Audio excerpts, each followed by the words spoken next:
नमस्कार, आप देख रहे हैं बिहार में किसकी बहार। मैं हूं आपके साथ सिरांधा शेखर। मुख्यमंत्री नीतीश कुमार ने किशनगंज में चुनाव प्रचार के दौरान बड़ा बयान दिया है। नीतीश ने कहा कि किसी में दम नहीं कि हमारे लोगों को देश से बाहर कर दे। सीएम ने कहा कि ऐसी बातें की जा रही हैं कि कुछ लोगों को देश से बाहर कर दिया जाएगा, लेकिन ये सिर्फ दुष्प्रचार है। नीतीश ने कहा कि सभी लोग हिंदुस्तान के हैं, किसी को कौन बाहर कर सकता है। और ये कौन दुष्प्रचार करता रहता, फालतू बात करता रहता है। यहां से कौन किसको देश से बाहर करेगा? ऐसा इस देश में किसी में दम नहीं है कि हमारे लोगों को, सब हिंदुस्तान के हैं, सब भारत के हैं, कौन इसको बाहर करेगा? साहब, ये सब कैसी बात करते रहते हैं यूं ही। हम तो आपने जब से मौका दिया है, आप बताइए, समाज में प्रेम का, भाईचारे का, सद्भावना का माहौल पैदा किया है। सबको एकजुट करने की हमने कोशिश की है। कुछ लोग चाहते हैं समाज में झगड़ा चलता रहे, कोई काम करने की जरूरत नहीं है। इधर बिहार विधानसभा चुनाव में 2 दौर का मतदान हो चुका है और तीसरे चरण में भारी पड़ने के लिए सियासी दलों के बीच जंग जारी है। तीसरे और आखिरी चरण के चुनाव में तमाम राजनीतिक दलों की निगाहें सीमांचल पर टिकी हैं। 24 सीटों वाले सीमांचल में समीकरण इस बार बदले हैं, लिहाजा चुनौती तमाम दलों के सामने है, क्योंकि सत्ता का रास्ता सीमांचल होकर ही जाएगा।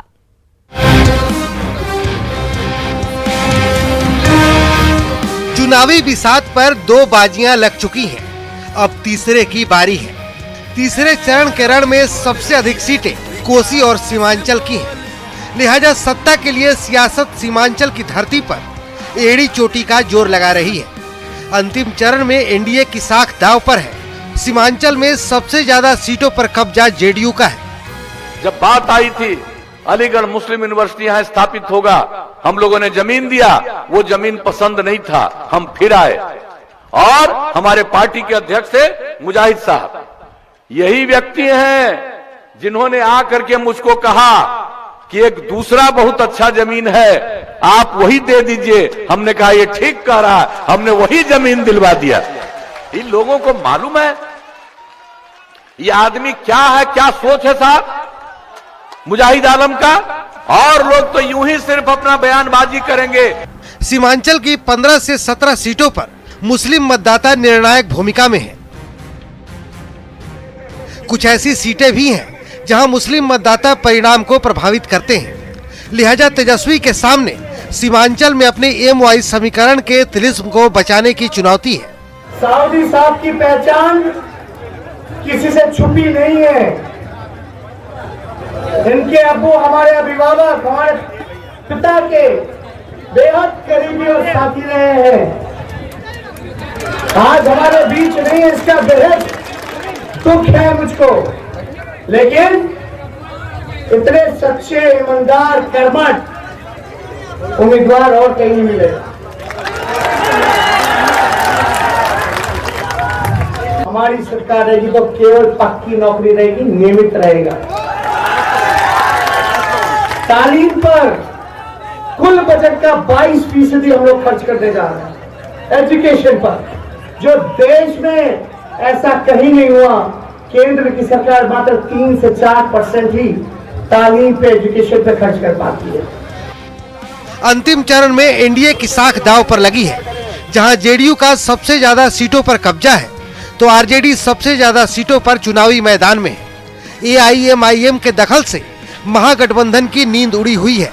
पिछले चुनाव में ओवैसी की पार्टी 6 सीटों पर मैदान में थी और सभी प्रत्याशियों को हार का सामना करना पड़ा था।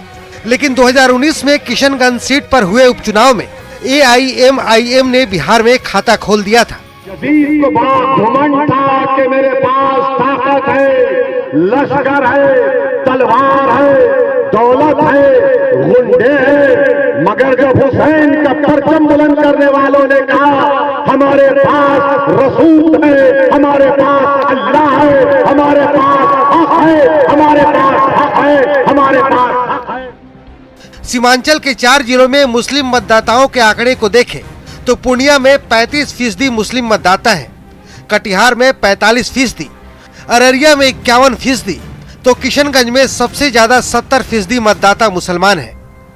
यकीनन 2020 के दंगल में एनडीए और महागठबंधन के बीच सीधी टक्कर है, लेकिन बिहार में कई ऐसे क्षत्रप हैं जो सीमांचल में दूसरों की जीत का जायका बिगाड़ सकते हैं, क्योंकि वो न तो एनडीए का हिस्सा है और न ही महागठबंधन के साथ है।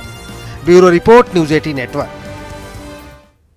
जाहिर है सीमांचल में जीत उसी की होगी जो जमीनी हकीकत को समझेगा।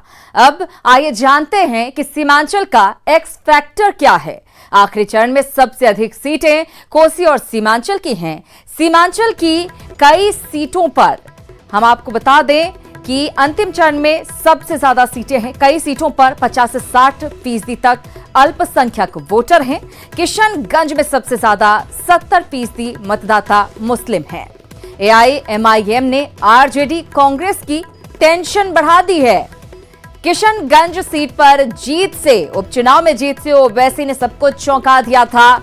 ओवैसी की एंट्री से मुस्लिम वोटों में साफ साफ बिखराव हो सकता है।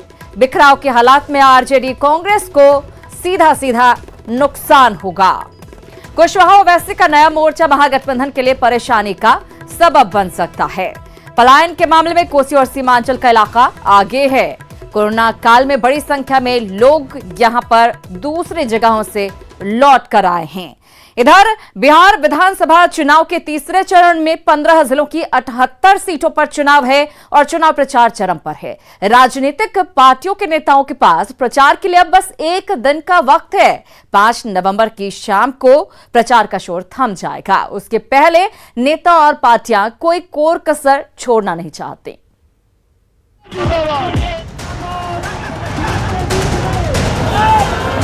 कुछ घंटे बाद चुनाव प्रचार का शोर और उड़न खटोलों की उड़ान थम जाएगी। उसके पहले दावे और वादों का दौर तेज है। बयानों के तीर चल रहे हैं और वार पलटवार चरम पर है। बुधवार को सीएम नीतीश कुमार ने खुद किशनगंज, कोचाधामन, सहरसा, मधेपुरा और अररिया में कुल 6 रैलियां की और विकास के नाम पर वोट मांगे। साथ ही लोगों को झूठे वादों से सावधान रहने की सलाह भी दी। आपने काम करने का मौका दिया, तब हमने आप लोगों की सेवा की है। हमारे मन में कोई दूसरी बात नहीं रहती है। या आप समझ लीजिए कि ये लोग ये सब बात बोल के कह रहा है वही कि महीना में तनख्वाह नहीं मिलेगा, साल 2 साल में एक आध बार मिलेगा और नहीं तो नहीं मिलेगा, पड़े रहो यूं ही। इसलिए आप जान लीजिए, बहुत लोग जो बहुत सारी बात बोलते हैं, क ख ग घ का ज्ञान नहीं है, न विकास का अनुभव है, न विकास में दिलचस्पी है।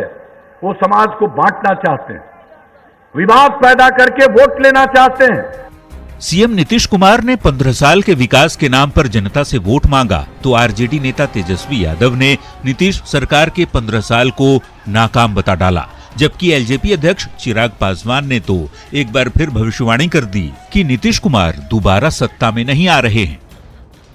एक नौकरी नहीं दी, कारखाना नहीं दिया, महंगाई कम नहीं की, पलायन नहीं रोका, गरीबी नहीं मिटाया, तो अगला 5 साल भी कोई काम करने वाले नहीं है। मौजूदा मुख्यमंत्री अब 2 चरणों ने कम से कम इतना तो स्पष्ट कर दिया, उसमें तो अब कहीं कोई डाउट नहीं रहना चाहिए कि मौजूदा मुख्यमंत्री कभी दोबारा प्रदेश का मुख्यमंत्री नहीं बन रहा।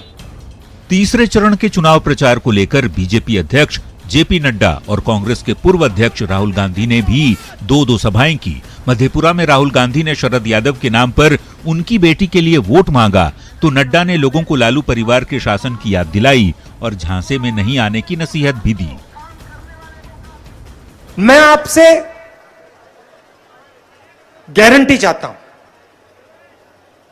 कि शरद जी की बेटी को आप चुनाव जिताओगे।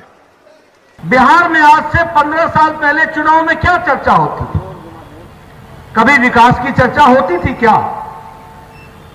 चर्चा होती थी तू जानत नहीं खे, हम भैंस के पिठिया पर बैठेला। यही चर्चा होती थी कि नहीं होती थी? और रैली क्या होती थी? तेल पिलावन, लठिया भांजन। तीसरे चरण के प्रचार में दोनों गठबंधनों के नेता कोई कोर कसर नहीं छोड़ रहे, क्योंकि इन्हीं 78 सीटों के परिणाम बताएंगे कि बिहार में किसकी सरकार बनती है और किसे अगले चुनाव तक इंतजार करना पड़ता है। Bureau report, news 18। तो अंतिम चरण निर्णायक होने जा रहा है। कुछ पलों का इंतजार कीजिए, फौरन लौट रहे हैं कुछ और खबरों के साथ।